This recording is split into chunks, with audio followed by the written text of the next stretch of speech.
So let's say we have some information like x squared plus 4x minus, I think it's 12. So we can make a model of this. Here's the x squared amount, and then we have 4 x's amounts, which are x tall and 1 wide. So these are, so remember the x squared is x by x, so it's an area of whatever x is times itself. It's a big area, x squared. These strips are smaller, they are x and only 1 wide. And there they are, 4 of them. And then we have these minus 12, which would be 12 squares, little 1 by 1 units. Doesn't matter what x is, these are always the same size. But they are negative versions, so I fill them in to denote the opposite value of usual. Okay. But is there some way to organize this information kind of maybe into some sort of rectangle?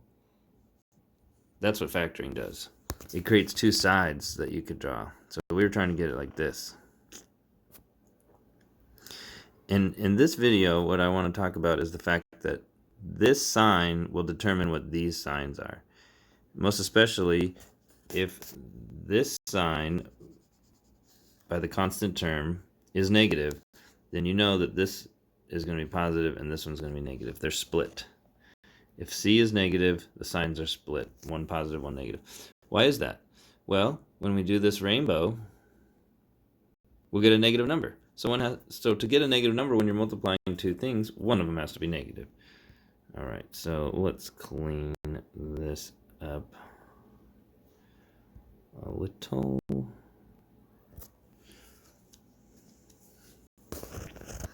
Now, just like the last video, when we do that last rainbow and get negative 12, there's only certain ways to do that. How about negative 1 and 12, and negative 2 and 6, and negative 3 and 4.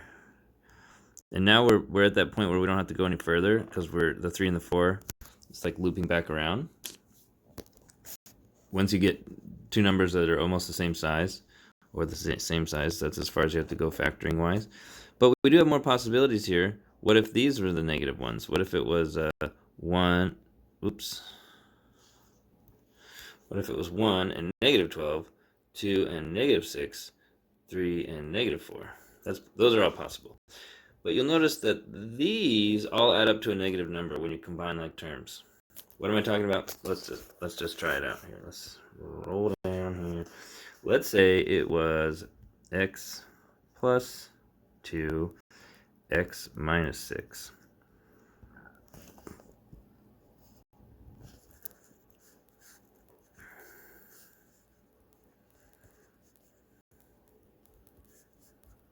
Okay, there's the negative 12 we wanted, nice. But here when we combine like terms, we get negative 4x.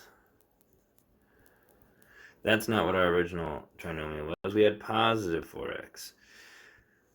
And in fact, if you look at all these combinations, when you combine like terms in the middle, these are all going to add up to negative. So none of these are correct. It's going to be one of these because these will add up to positive. Positive 11, this adds up to positive 4, and this adds up to 1, positive 1. Well, we want the one that adds up to positive 4. This is our group. So the 2 is negative, the 6 is positive. Ta-da! And then we can check it. Let's switch colors to check it. X squared, negative 2x, 6x, negative 12. Combine like terms in the middle. We got it. We factored it. This is our factored answer. Ta-da! We took this information, factored it into this information. You might be thinking, can we represent that as a model? Yes. It is a rectangle with one side x plus 6 and the other side x minus 2. So this is where the square goes. And then we have 6 strips of x. 6, but that's too many. We only want 4. 1, 2, 3, 4, 5, 6. True, we only want 4. That's why there's 2 negative ones over here. These will take away. These are negative strips of x. because it's negative 2, so negative 1 and negative 1 times x. Each one is a negative x strip. Negative x strips over here. And then in this corner are 12 filled in negative blocks. Why are they negative? Because it's negative 2 times 6. So these are negative 12 little onesie blocks. Those things. So there we go. We took this information and we organized it into a nice rectangle that contains the same information. X plus 6 times x minus 2. That adds up to the same amount of stuff, but now it's in a block. That's factoring. Okay, but there's a little bit more to talk about. What if we have this situation?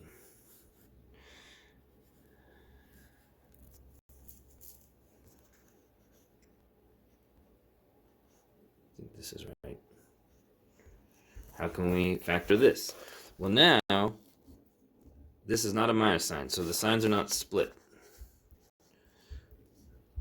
It's going to be x plus and x plus, like last week's assignment, or in this case, because they add up to a negative, they must both be negative, x minus and x minus. That way, when we do this rainbow, negative times a negative is a positive 15. But when we do the combined rainbows, they will both make negative amounts and combine to negative 8. So now we just need to factor negative 8. Let's see. Negative 8 and 1. No, I'm doing this wrong. We need to factor the 15.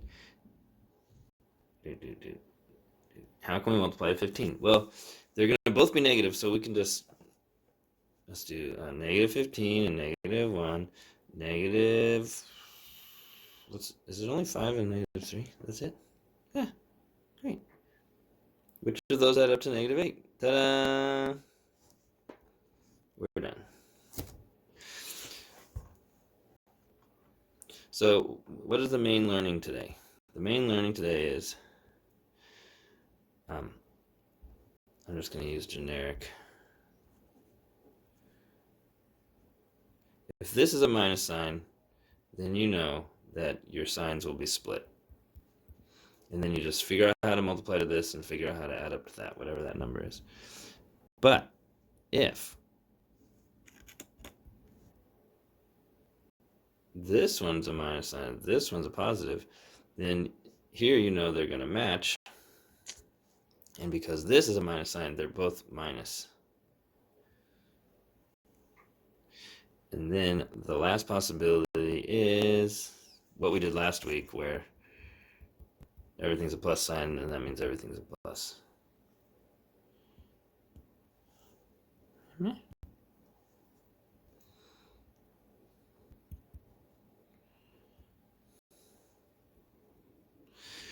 And the last little thing I'll share is, of course, it's possible that in the trinomial, they're both minus. That still means that this, because C is negative, the signs are split, because when you do that last rainbow, one has to be positive, one has to be negative. It just means that whatever goes here is going to be bigger than whatever goes here, because when you add them, you still get a negative. So let me do one example of that real quick. Let's do x squared minus 2x plus 10. No. Oh, it has to be a negative sign. That's right. Because we're doing split. Minus 10. Ta-da! Do this right? Let's turn this to a 3. X squared minus 3x minus 10. Look at this sign. Signs are split because the last rainbow, one has to be positive and one has to be negative, so that when you do this rainbow, you get negative 10. How can you multiply to negative 10? Negative 1 and 10, negative 2 and 5. That's it. So also the opposites, where it's 1 and negative 10 and 2 and negative 5. But now we look at this sign. So this told us it was split signs. This sign tells us that the negative one is going to be bigger. So we don't even have to look at these. It's one of these. Which one is it? It's this one. Because 2x and negative 5x, when combined, will give us the negative 3x. So the 5. And then always check it. Yeah, let's check it in orange. X squared. Negative 5x.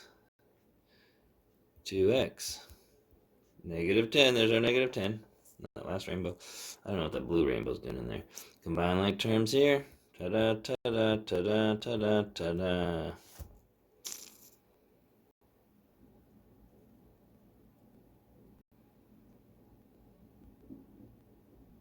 All right. Let me know if you have any questions.